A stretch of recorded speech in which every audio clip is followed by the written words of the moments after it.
ततो युद्धपरिश्रान्तं समरे चिन्तया स्थितं रावणं चाग्रतो दुष्ट्या युद्धाय समुपस्थितं दैवतेश्च समागम्य द्रष्टुमभ्यागतो रणम् उपागम्य भविद्राम मगस्त्यो भगवान् ऋषिः राम राम महाबाहो शृणु गुह्यं सनातनम्.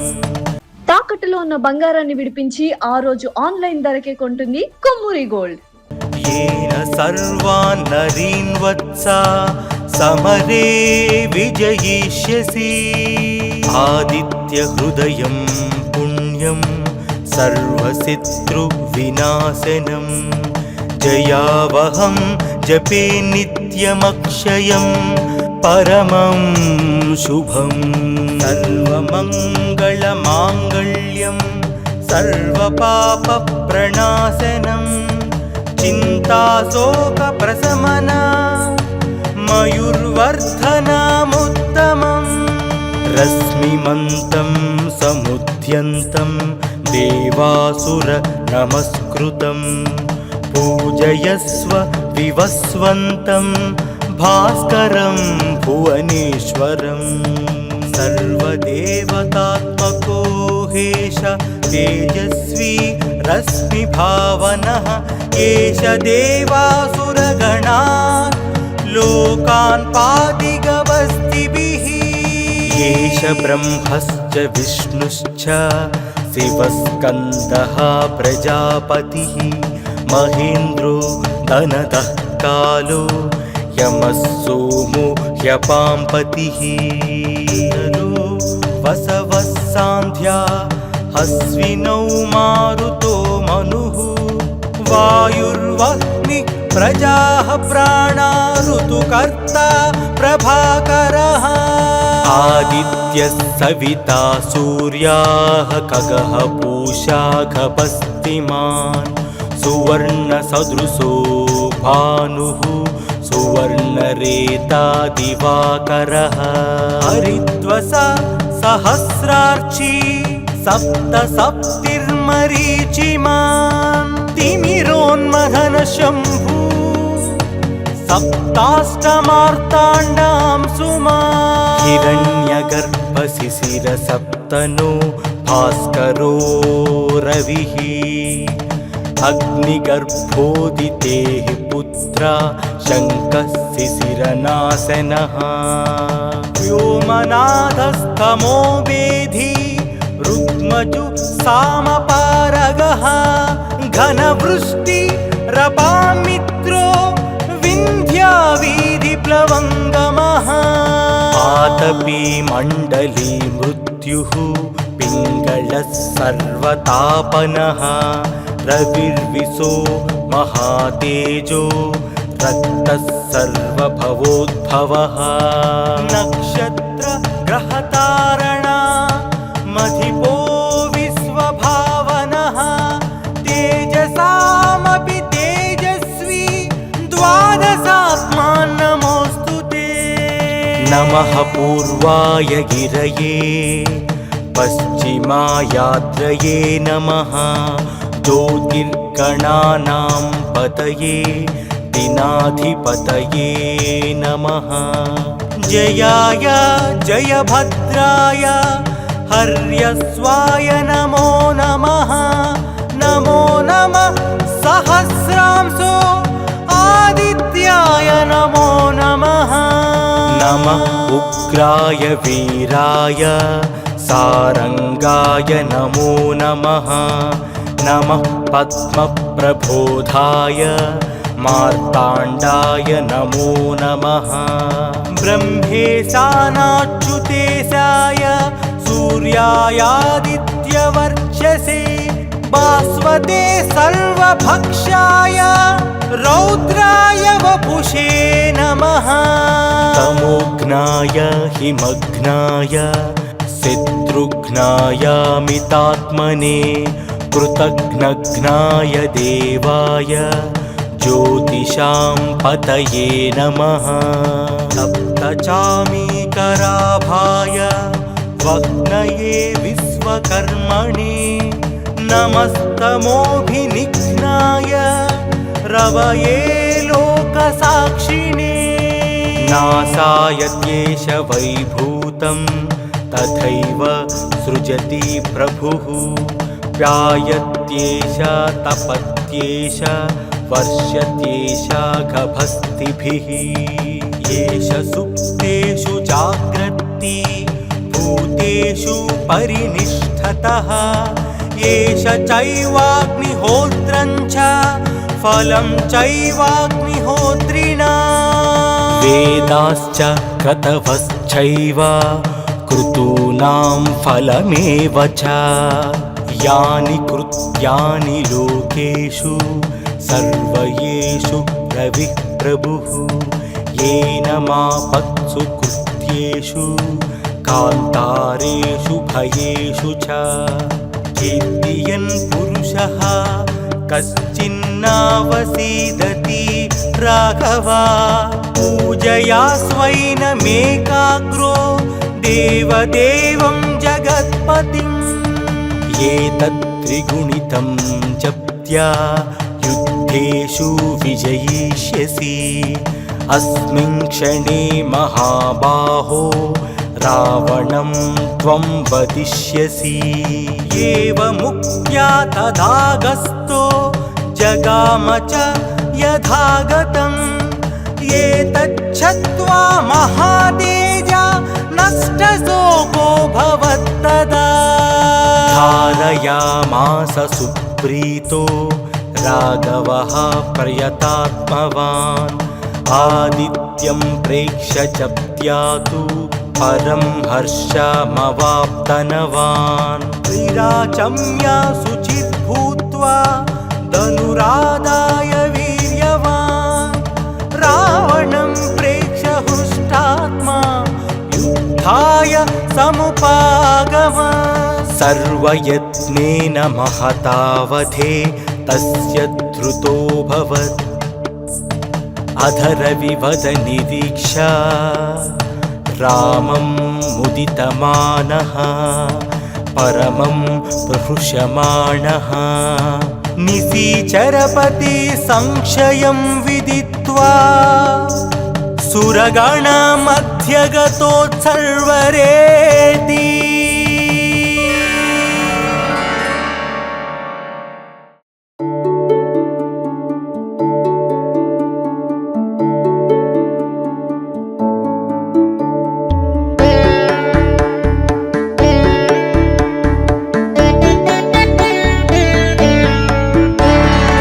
आदिदेव नमस्तुभ्यं प्रसीद मम भास्कर। दिवाकर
सूर्यस्तोत्रप्रारम्भः अस्य श्रीभगवान् सूर्यस्तोत्रमहामन्त्रस्य अगस्त्य ऋषिः अनुष्ठुप् छन्दः श्रीसूर्यनारायणो देवता सूम्बीजं ह्रीं शक्तिः यं कीलकं सूर्यप्रसादसिद्ध्यर्थे जपे विनियोगः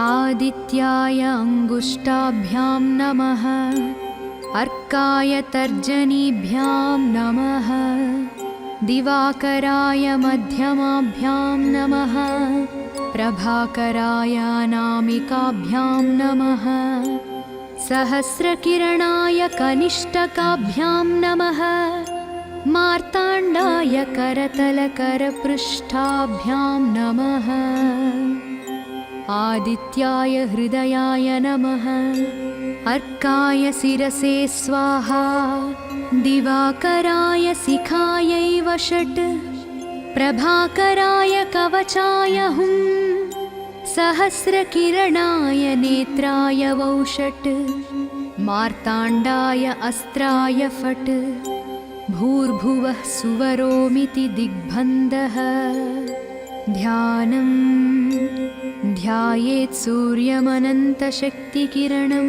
तेजोमयं भास्वरं भक्तानामभयप्रदं दिनकरं ज्योतिर्मयं शङ्करम् आदित्यं जगदीशमच्युतमजं त्रैलोक्यचूडामणिं भक्ताभीष्टवरप्रदं दिनमणिं मार्ताण्डमाद्यं शुभम्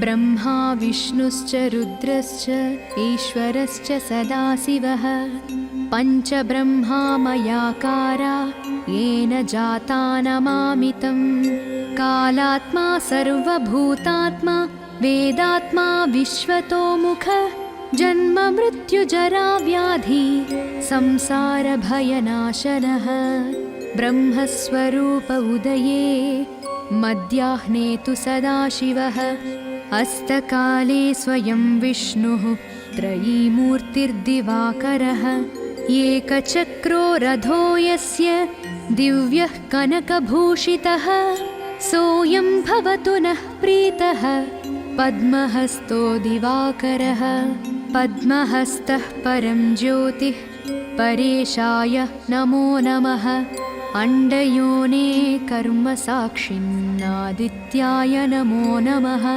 कमलासनदेवेश कर्मसाक्षिन्नमो नमः धर्ममूर्ते दयामूर्ते तत्त्वमूर्ते नमो नमः सकलेशाय सूर्याय सर्वज्ञाय नमो नमः क्षयापस्मारगुल्मादिव्याधिहन्त्रे नमो नमः सर्वज्वरहरं चैव सर्वरोगनिवारणं स्तोत्रमेतच्छिवप्रोक्तं सर्वसिद्धिकरं परं सर्वसम्पत्करं चैव सर्वाभीष्टप्रदायकम् इति सूर्यस्तोत्रं सम्पूर्णम्।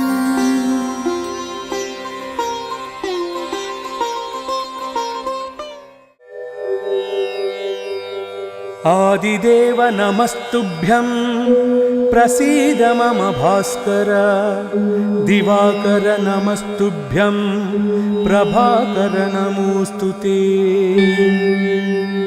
सप्ताश्वरथमारूढं प्रचण्डं कश्यपात्मजं श्वेतपद्मधरं देवं तं सूर्यं प्रणमाम्यहम् लोहितं रथमारूढं सर्वलोकपितामहं महापापहरं देवं तं सूर्यं प्रणमाम्यहम् त्रैगुण्यं च महाशूरं ब्रह्मविष्णुमहेश्वरं महापापहरं देवं तं सूर्यं प्रणमाम्यहम् बृंहितं तेजः पुञ्जं च वायुमाकाशमेव च प्रभुं च सर्वलोकानां तं सूर्यं प्रणमाम्यहम् बन्धूकपुष्पसङ्काशं हारकुण्डलभूषितम् एकचक्रधरं देवं तं सूर्यं प्रणमाम्यहम् तं सूर्यं जगत्कर्तारं महातेजः प्रदीपनं महापापहरं देवं तं सूर्यं प्रणमाम्यहम् तं सूर्यं जगतां नाथं ज्ञानविज्ञानमोक्षदं महापापहरं देवं तं सूर्यं प्रणमाम्यहम् सूर्याष्टकं पठेन्नित्यं ग्रहपीडा प्रणाशनम् अपुत्रो लभते पुत्रं दरिद्रो धनवान् भवेत् अमिषं मधुपानं च यः करोति रवेर्दिने सप्तजन्म भवेद्रोगी प्रतिजन्म दरिद्रता स्त्रीतैलमधुमांसानि यस्त्यजेत्तुरवेर्दिने न व्याधिः शोकदारिद्र्यं सूर्यलोकं स गच्छति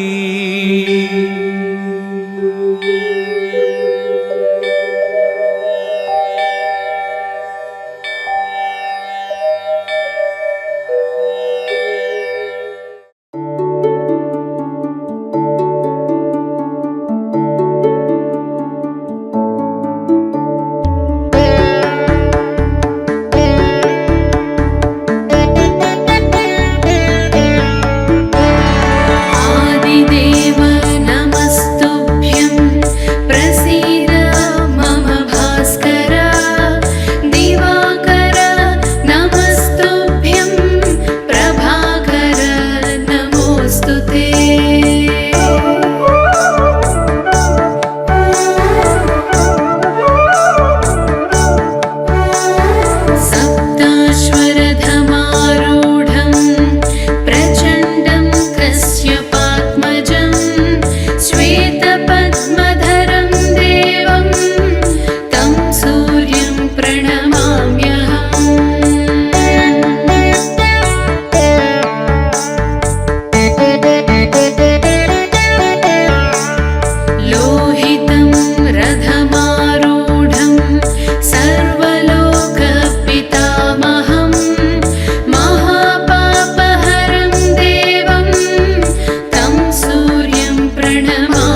सूर्याष्टकम्